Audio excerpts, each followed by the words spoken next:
Amém? Parabéns às mulheres pelo dia de hoje. A gente sempre fala que o Dia das Mulheres são todos os dias, mas definiram uma data para que a gente pudesse fazer menção. Então, vamos parabenizá-las por todos os dias da vida de vocês. Amém? A palavra que o Senhor colocou no meu coração hoje tem a ver com gerar. E o que a mulher sabe fazer é gerar. A mulher gera. E eu não vou falar de uma mulher especificamente, mas eu vou falar de um coração que gera, segundo a vontade de Deus, gera uma porção dobrada para a próxima geração. Amém? Quantos conhecem Elias aqui na palavra? Profeta Elias. O profeta Elias, ele é mencionado diversas vezes na palavra. Ele é mencionado por Jesus, ele é mencionado por alguns profetas, ele é mencionado o tempo inteiro. E a história de Elias é interessante, porque quando a gente começa a ver, parece que ele era um cara, vou usar as palavras aqui, não tão jovial, né? Mas um cara muito bom, um cara incrível. Mas Elias tinha suas dificuldades, mas o coração dele estava voltado para o Senhor naqueles dias. A missão de Elias era agradar o coração de Deus, obedecê-lo e cumprir o propósito. Então, nessa noite, eu queria falar com os irmãos e compartilhar com os irmãos sobre o espírito de Elias. Está sobre nossas vidas. E nós vamos preparar jovens, homens e mulheres para prepararem o caminho do Senhor. Amém? Faz sentido aí? Abra sua Bíblia, por favor, em Malaquias, capítulo 4, versículos 5 e 6. O Velho Testamento, ele termina com uma profecia de Malaquias a respeito do espírito de Elias. Quem achou, diga amém. Estou correndo atrás aqui dele.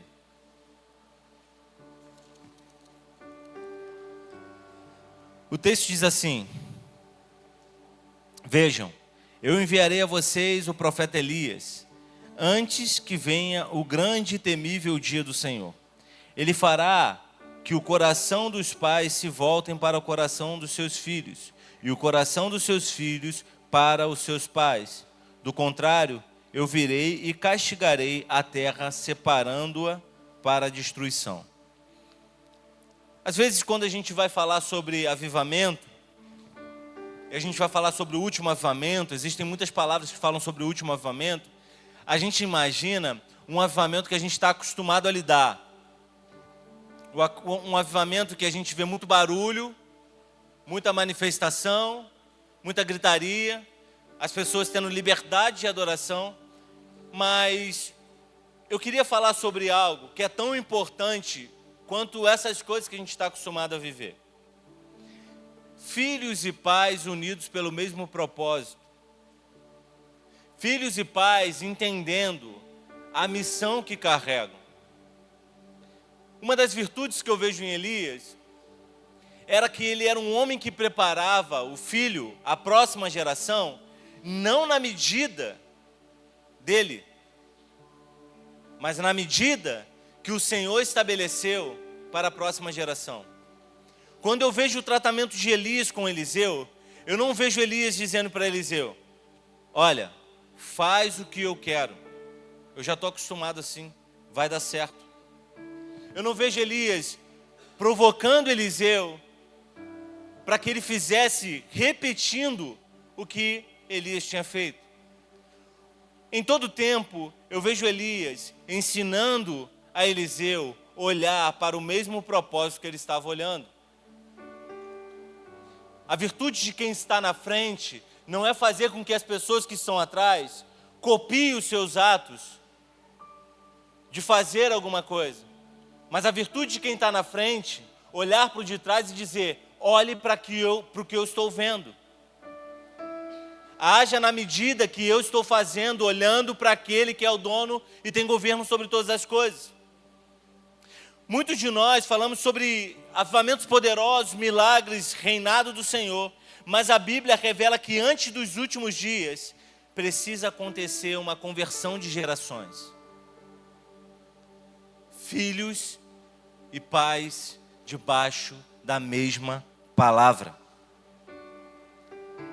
O livro do Antigo Testamento termina com o profeta profetizando sobre o espírito de Elias que viria para converter os corações dos pais aos filhos e dos filhos aos pais. O Novo Testamento começa com uma palavra sobre João Batista. O anjo dizendo que ele tinha uma missão. E a missão de João Batista, que o anjo revelava, abre lá por favor em Lucas capítulo 1, versículo 17.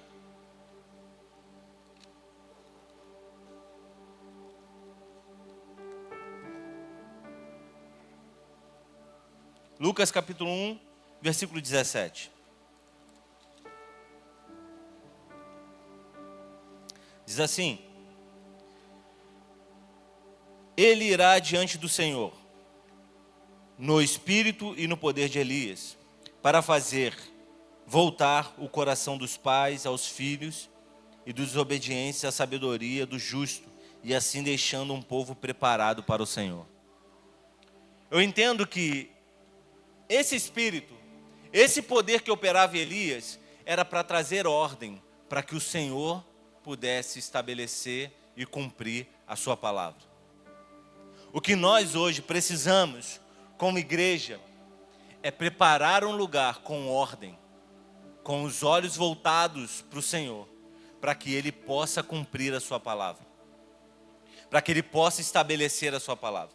O que João fez em toda a sua caminhada foi apontar para um Cristo que viria, para um Jesus poderoso que viria. E a mensagem que João trazia era: arrependei-vos. Arrependei-vos, porque é chegada a hora. O que João estava estabelecendo ali era uma ordem, era um ensinamento que era necessário cumprir alguns requisitos para que o Senhor pudesse estabelecer a ordem dele. Fora disso, não seria possível que isso acontecesse. Então, nós como igreja, que estamos vivendo os últimos dias, quantos creem que estamos vivendo os últimos dias aqui? Nós precisamos estar atentos para o que devemos fazer, como devemos nos comportar, porque às vezes nós estamos distraídos fazendo culto sem saber o que estamos fazendo cultos organizados institucionalmente, mas desorganizado com a vontade de Deus. Homens que sabem pregar, que sabem cantar, que sabem fazer tudo isso aqui que a gente está vivendo agora, mas parece que não está conectado. E como a gente entende que isso está acontecendo? Quando a gente entra num lugar onde os homens mais velhos não entendem os mais novos. Não olham com o olhar de: é possível você cumprir uma missão também. É possível fazer algo também. E não, às vezes nós entramos num lugar onde nós estamos vendo homens que estão vendo o Senhor, chamando os nossos jovens e adolescentes de aborrecentes, de fracos, de incapazes, palavras sendo liberadas para meninos que estão começando uma jornada, começando a partir de quê? Daquilo que ele está vendo. E o que ele está vendo? Homens empurrando eles cada vez mais para baixo, dizendo que é muito difícil chegar ao patamar onde nós estamos hoje. Homens que não têm tempo para ensinar a palavra.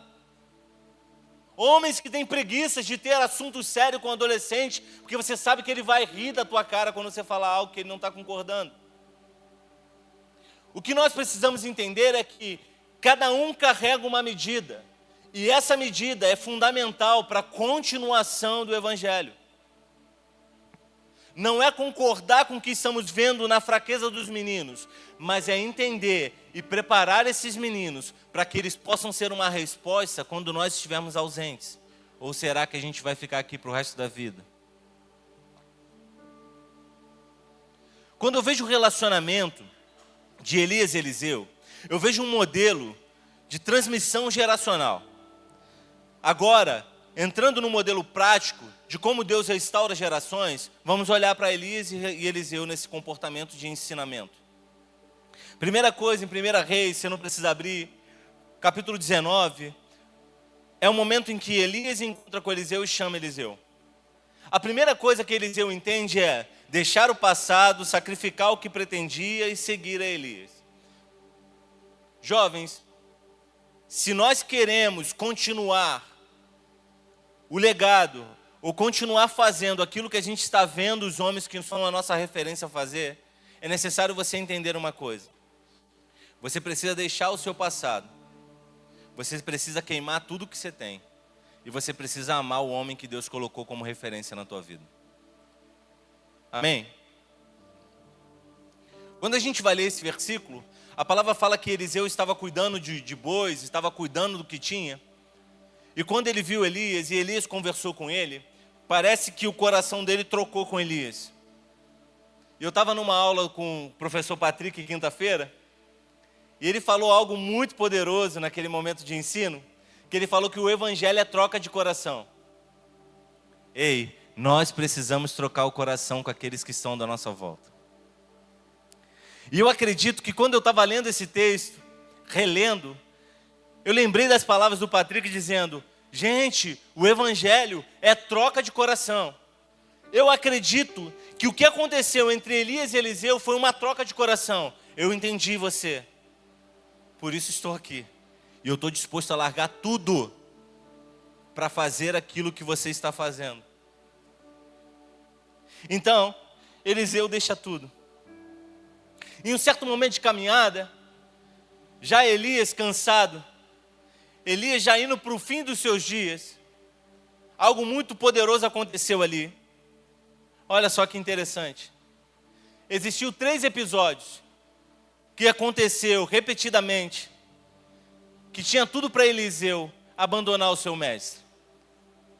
E antes de vir a proposta de Elias dizer o que iria fazer, os jovens que estavam à sua volta diziam assim: Eliseu, você sabe como está Elias? Ele está nos últimos dias. Ele está cansado. Ele não vai durar muito tempo. Então, Elias faz o primeiro convite para Eliseu, mas foi um convite meio que: cara, não precisa ir não. Ei, vamos ali comigo, eu vou ali cumprir uma missão. Então tu espera aí, Eliseu, porque eu vou cumprir uma missão e volto. Eliseu: não, se você vai para lá, eu vou para lá também. Depois, Elias repete a mesma coisa. Eliseu, eu vou cumprir uma missão, você não precisa ir, você pode ficar aí, eu vou e volto. Eliseu: não, eu vou contigo. Eu vou contigo. Na terceira vez, Elias vai para o Jordão. Guarda essa palavra, Jordão. E ele fala: eu vou ao Jordão, Eliseu. Fica aí. Tá tudo bem. Eliseu: não, eu vou com você até o fim. Uma geração estava entendendo o que a outra carregava. E sabe o que Elias fez? Elias poderia dizer assim: cara, eu estou cansado. Fica aí, cara. Você já sabe tudo. Você passou um período comigo. Você sabe como fazer. Mas o reino de Deus é relacionamento. Ninguém solta a mão de ninguém. É troca de coração, como diz o meu irmão. Não, eu entendi que não é isso que eu estou fazendo. O culto é relacionamento. O culto é relacional.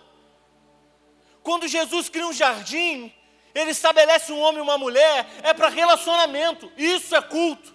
Se não tem relacionamento, é bobagem. Nós estamos construindo lugares para fazer cultos horrorosos, onde o Senhor não desce. Sabe por quê? Porque ninguém conversa com ninguém, ninguém entende ninguém, e está todo mundo preocupado em fazer o seu. Então, Eliseu dá uma resposta para Elias: não importa a fraqueza dos teus pés, não importa a fraqueza que você está agora, eu vou contigo.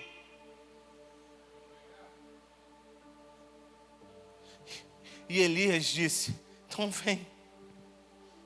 E ele foi para um lugar que, para mim em particular, quando eu leio a Bíblia, é um lugar crucial nas Escrituras. Jordão, o lugar de descer. o lugar de transição.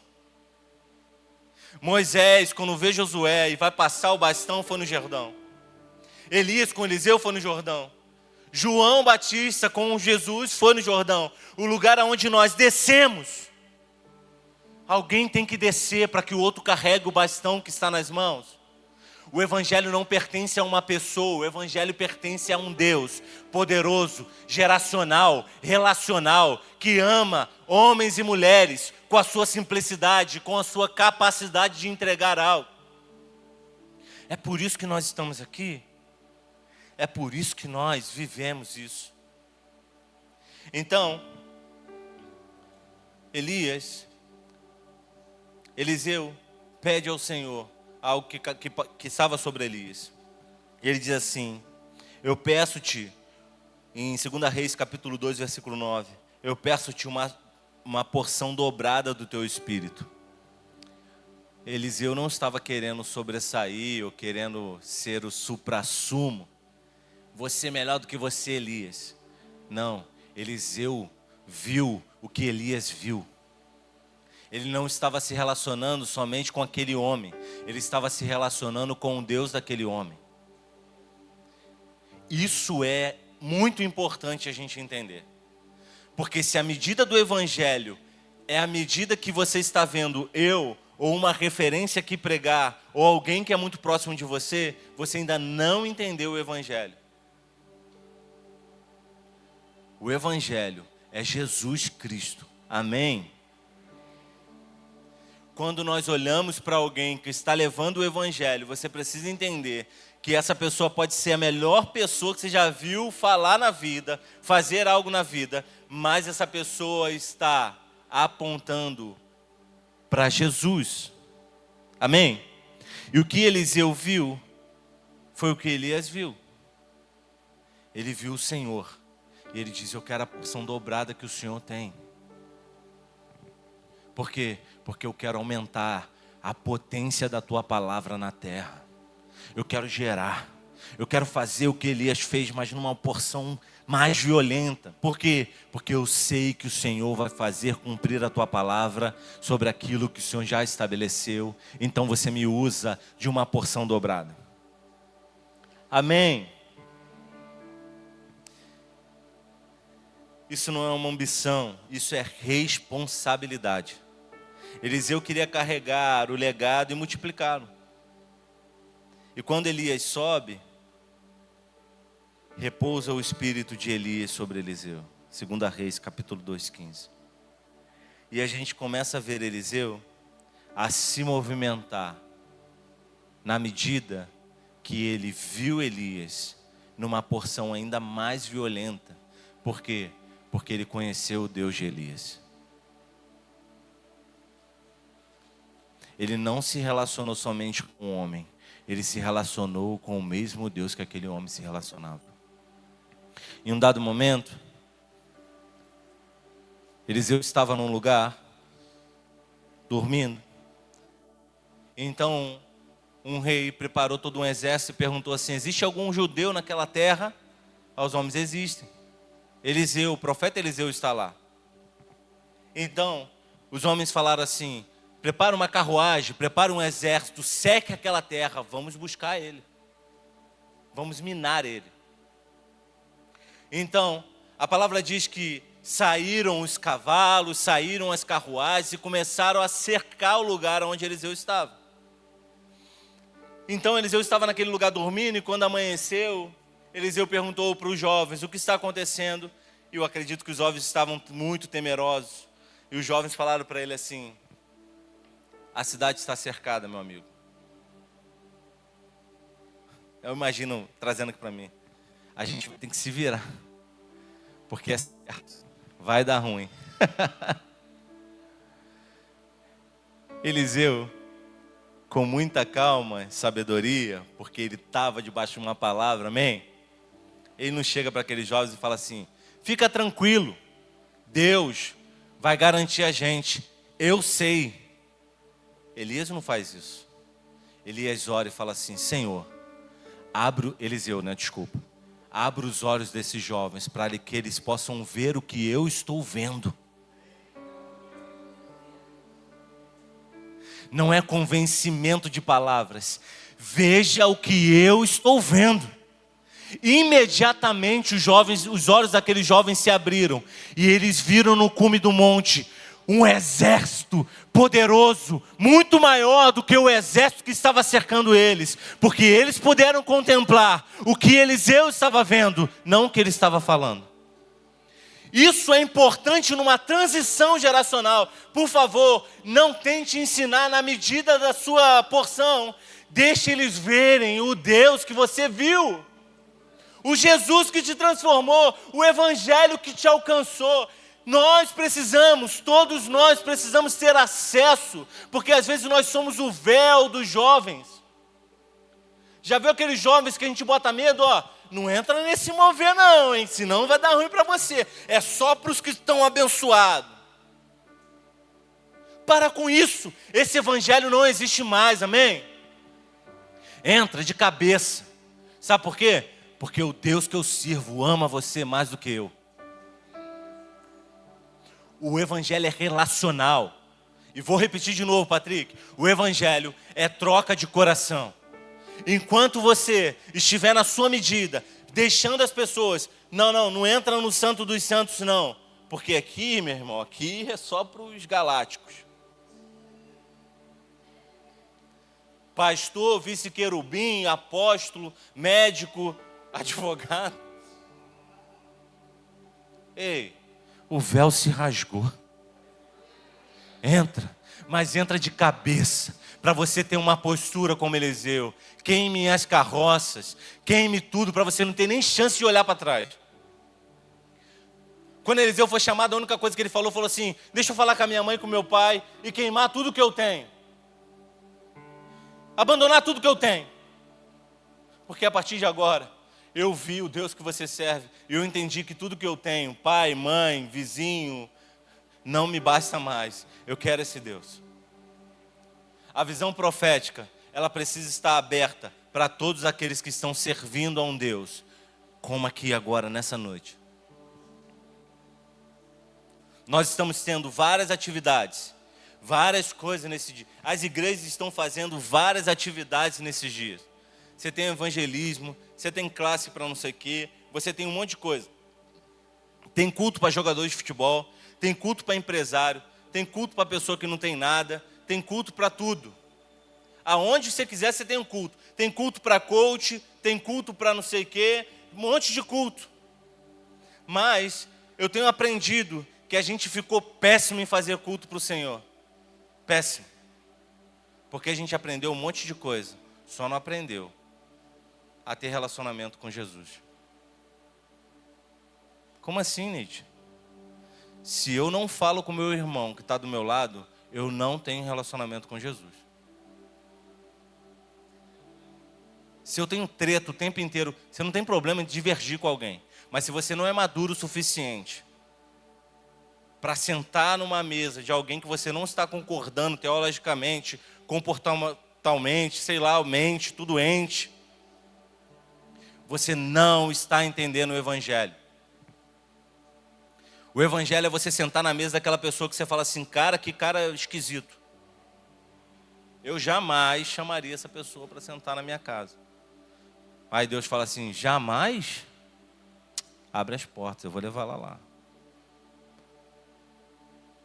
Gente, que tipo de culto nós estamos fazendo se os nossos olhos estão duros, se os nossos corações estão fechados e duros para uma pessoa que está do nosso lado?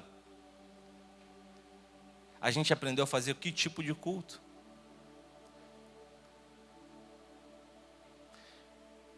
O culto que Jesus nos ensina é se esvaziar de si mesmo, ter relação com o próximo, seguir um propósito e amar a Deus. Amém? Faz sentido? Às vezes a gente está fazendo tudo certinho. Começa o culto 6, termina 8. Dou escola bíblica dominical, cumpro tudo certinho, mas o meu culto está ruim. Por quê? Porque não tem relacionamento. Quero trazer um exemplo do que eu vivi semana passada. Nós estávamos aqui na terça-feira com os homens. E para algumas pessoas soou esquisito. A gente entrou aqui, acendeu a churrasqueira, conversou, comeu e foi embora. Pastor, não vai fazer oração não?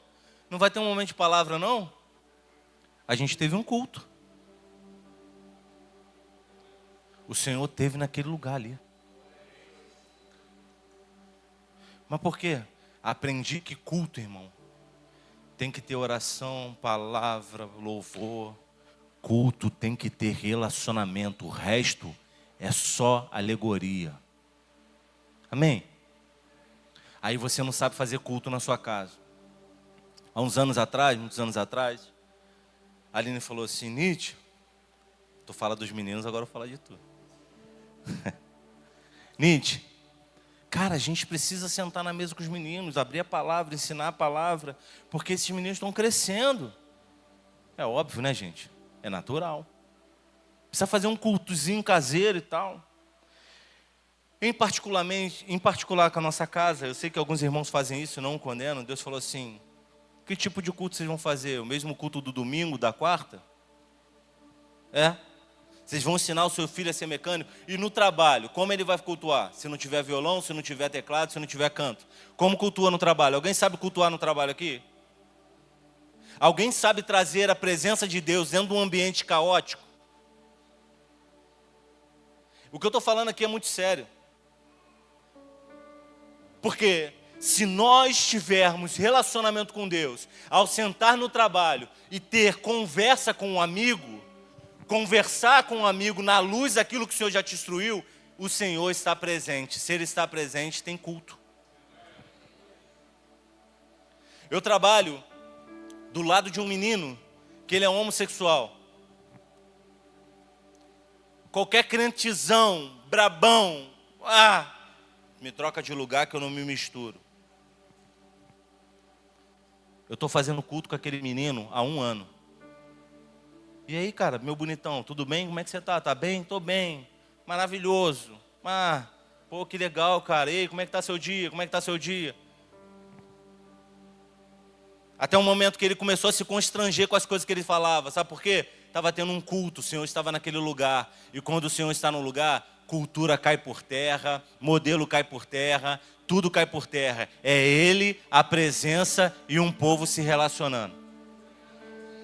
Nós precisamos aprender a fazer culto no ponto de ônibus, no metrô lotado, em todos os lugares. Porque culto não é um modelo que o homem estabeleceu. Culto é a presença de Deus se relacionando com o povo. O que Elias fez com Eliseu não foi ensinar um modelo profético. Foi ele olhar para a profecia, olhar para o profeta, olhar para o profético, entender o Senhor e repetir não o que Elias fazia, mas o que o Senhor fazia. E isso era a medida de um profeta.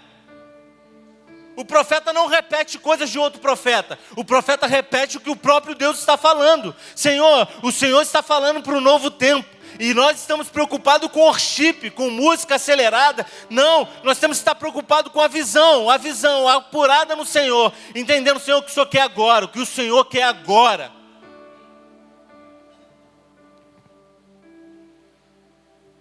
Fazemos um monte de jornadas evangélicas em busca de ser um crente melhor. Tem gente que está melhorando dentro de casa, conversando com a sua mulher e com seus filhos. O Senhor está presente e olha, está havendo uma transformação, trocas de coração numa mesa. É mais fácil a gente chegar aqui e falar assim: oi amor, se liga na palavra do pastor hoje para ver se tu melhora. Não, faz culto em casa que tudo melhora. Como? Não tem música em casa, não precisa. Senta em casa, toma café, olha no olho e diz: caramba, estou te amando hoje. Você está errada hoje, você está certo. Isso é culto. Relacionamento. Tem gente que namora, está namorando agora e não sabe quem é quem. Acha que relacionamento é só beijinho na boca. É troca. É relação. Nos últimos dias, a palavra vai dizer que vai haver uma grande conversão geracional. Pais e filhos debaixo do mesmo propósito. E aí então, o Senhor virá para reinar plenamente. E a minha palavra para essa igreja essa noite é: por favor, olhem para a geração que está te seguindo. Não na medida que você aprendeu, mas olhe para ele e diga: olhe para Jesus. Olha para Jesus.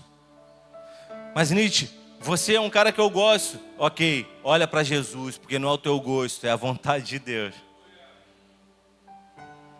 E aí, acabam-se as crises.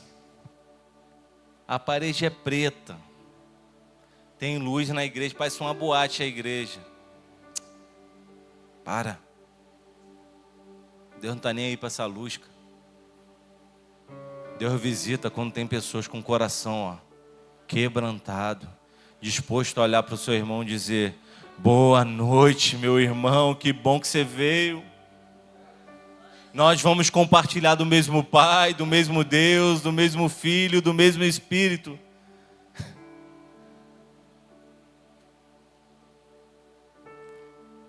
Nós estamos perdendo o propósito fazendo coisas para Deus.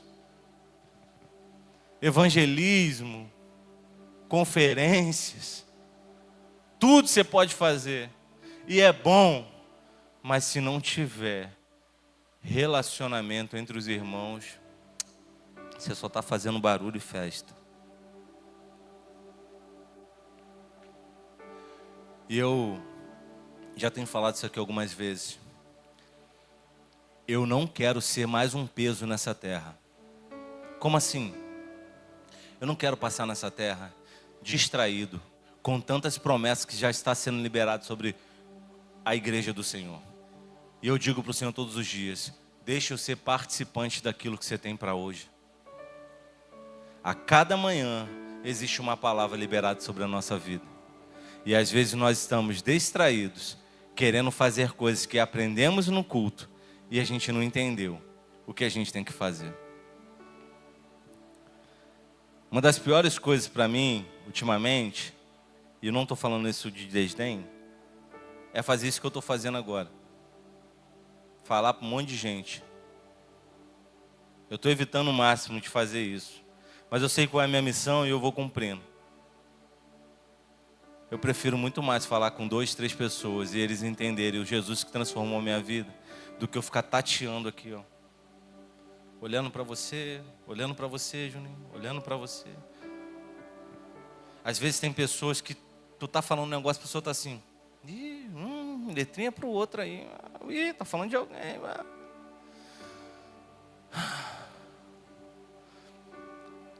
Eu tava com a Aline sentado na mesa, a Aline bateu na mesa esses dias, com todo amor, tá, gente? Tô cansada, Nietzsche, o que é isso? Não aguento mais ficar dentro da igreja pensando as mesmas coisas, falando a mesma coisa, gente brigando pelas mesmas coisas, acontecendo tudo a mesma coisa. Eu quero alcançar os perdidos, o meu Jesus me transformou para ficar aqui, olha. Não pinta aí não entra aí não, entra por aqui, não faz isso não. Meu Deus, Senhor, o Senhor não morreu para isso. Eu estou crucificado contigo, não é para isso. Gálatas capítulo 2, Paulo e Pedro têm uma conversa violenta. Porque Pedro estava com uma ideia, quando chegou os judeus, Pedro começou a mudar o assunto. Aí Paulo ficou logo nervoso: meu irmão, não foi para isso que Jesus mudou, para a gente virar um travesti do evangelho. Como? Quando chega alguém, eu falo de um jeito. Chega outra pessoa, eu falo de um jeito. Eu tento agradar todo mundo. Não foi, eu morri por Jesus. Jesus não quis agradar todo mundo. Ele veio para cumprir uma missão. Será que meu Jesus morreu para isso? Será que a morte foi para isso? Não. De verdade, meu irmão, não foi para isso. Quem nos dera se todos os crentes pudessem ser crente cristão em cada lugar onde Ele colocasse a planta dos seus pés. Quem nos dera. De você entrar num lugar onde tem gente bebendo e a primeira coisa que você vai fazer é: para de beber porque chegou o crente. Não é assim que funciona. Chega num lugar e começa: Senhor, eu sei que o Senhor está comigo. Vem aqui.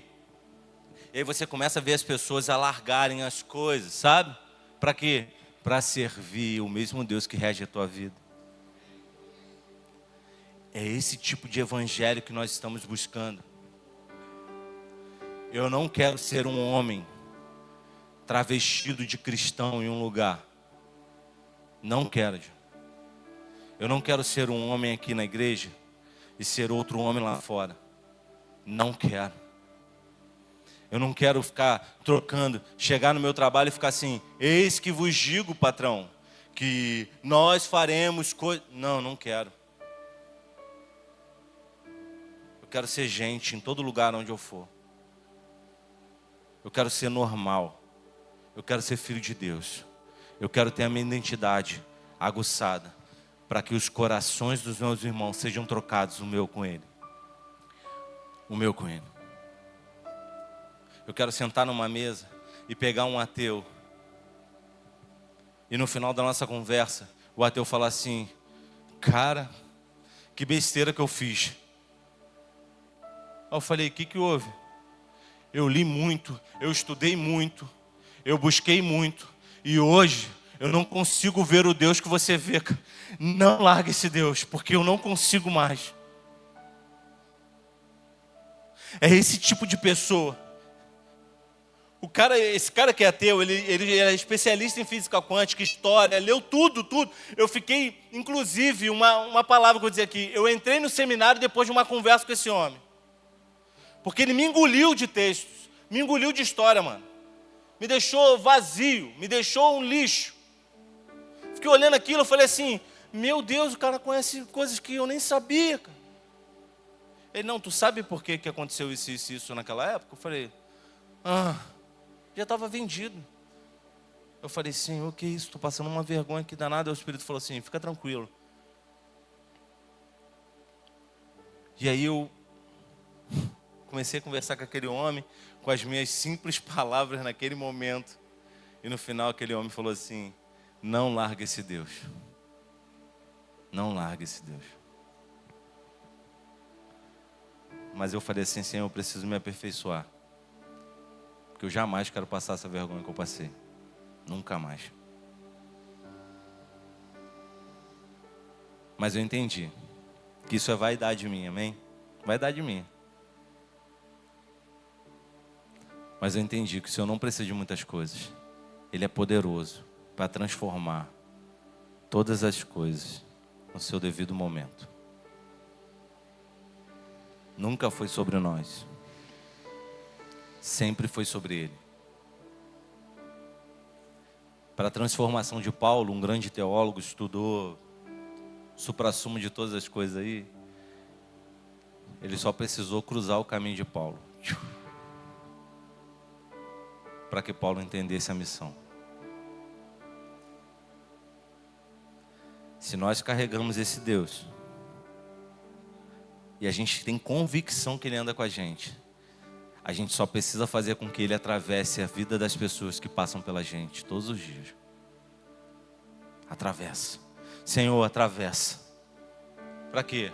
Para que um povo não se converta a uma religião, mas se converta a um Cristo vivo e ressurreto. Então, o que Elias fez foi olhar para uma geração, olhar para um povo, olhar para Eliseu e dizer: olha para o que eu estou vendo. O que eu faço para vocês hoje, o que eu falo para vocês hoje, é repetindo as palavras. Queria chamar os meninos aqui. Puder chamar o Yuri lá, por favor, também. É repetindo as palavras. Olhe para o que eu estou vendo. Nós estamos preparando uma próxima geração para que ela possa ir mais longe. Mais longe. Não importa se esses meninos vão errar em algum momento. Não importa se esses meninos vão falar coisas que talvez você nunca falou. O importante é que esses meninos estejam vendo o que nós estamos vendo. O mundo passou, as coisas mudaram,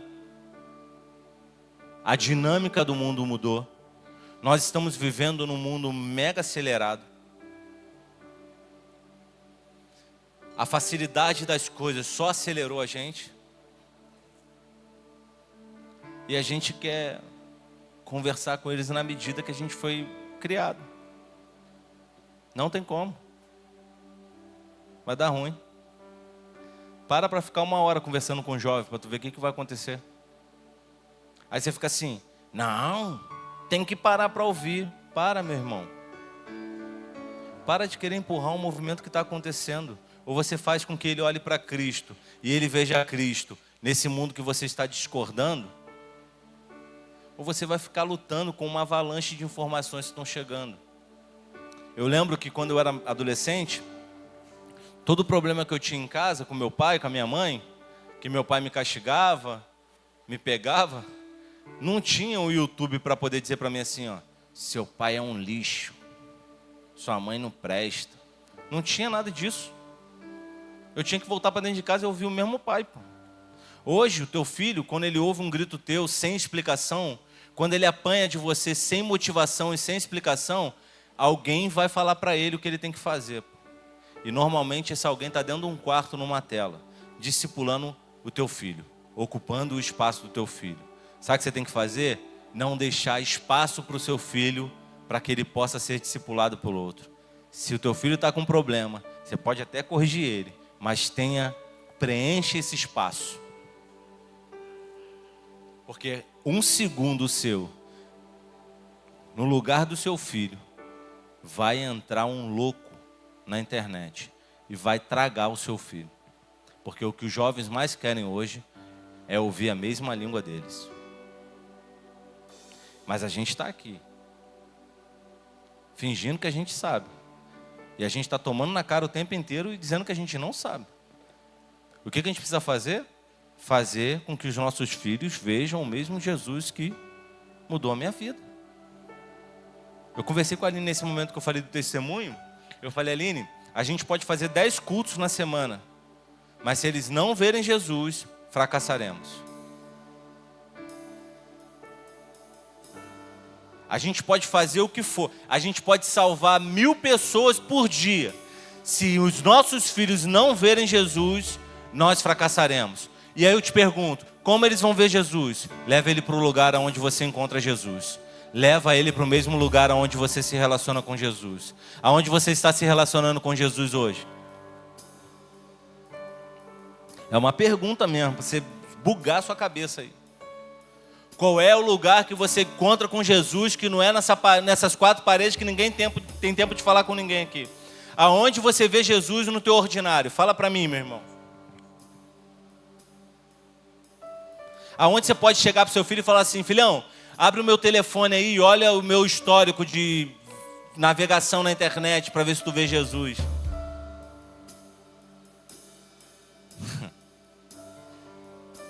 Filhão, quando eu estiver de madrugada aqui, em casa, senta aqui comigo para você ver Jesus. Será que você chamaria ele?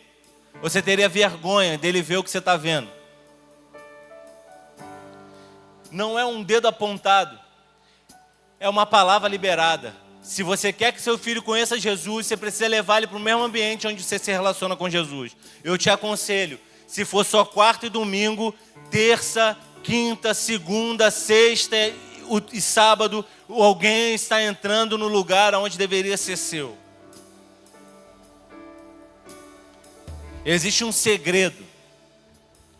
E sabe qual é o segredo do Evangelho? Ir para o lugar onde o Senhor está. E para isso acontecer, eu preciso ter relacionamento. Porque Deus avisa a sua agenda para os seus filhos. Você sabe qual é a agenda de Jesus hoje? Você sabe qual é a agenda de Deus hoje? Eu vou dizer para você. A agenda de Deus é restaurar um povo que se relaciona uns com os outros e comigo. É isso. Segunda, terça, quarta, quinta, sexta, sábado, domingo. Essa semana eu passei segunda, terça, quarta, quinta, sexta. Só não vim sábado para a igreja. Estou aqui no domingo. Ah, então tem que ficar na igreja o tempo inteiro? Não. porque eu me relacionei com Deus na segunda, na terça, na quarta, na quinta e na sexta. Eu não fiz coisas para a igreja. Eu servi o Senhor. Ano passado, eu parei tudo, porque eu entendi que eu só estava fazendo coisas para a igreja. Só coisas.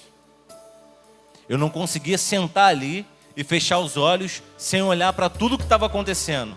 O som não está bom, tem que melhorar ali, tinha que botar um negócio aqui, tinha que fazer não sei o que. Senhor, a gente vai deixar esse lugar top para você. E aí eu entendi que não é o lugar top, é se Ele está aqui, tudo muda.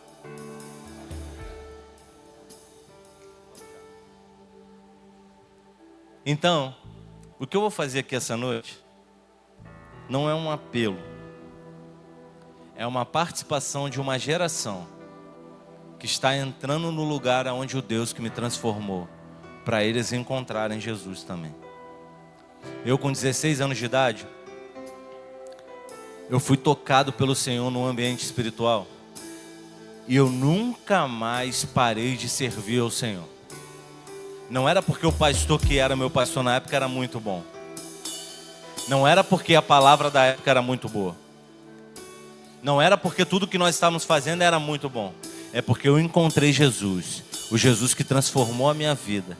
Que arrancou os meus medos. Que arrancou as minhas fraquezas. Que me trouxe uma identidade. Que me habilitou a fazer coisas. Um Jesus que transformou a minha jornada. Nós, como igreja, precisamos aprender o modelo de Deus. O modelo de Jesus é: olhe para o Pai, veja o que Ele está fazendo e copie.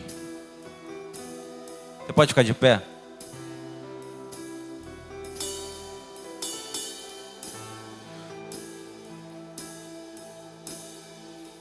Feche seus olhos essa noite.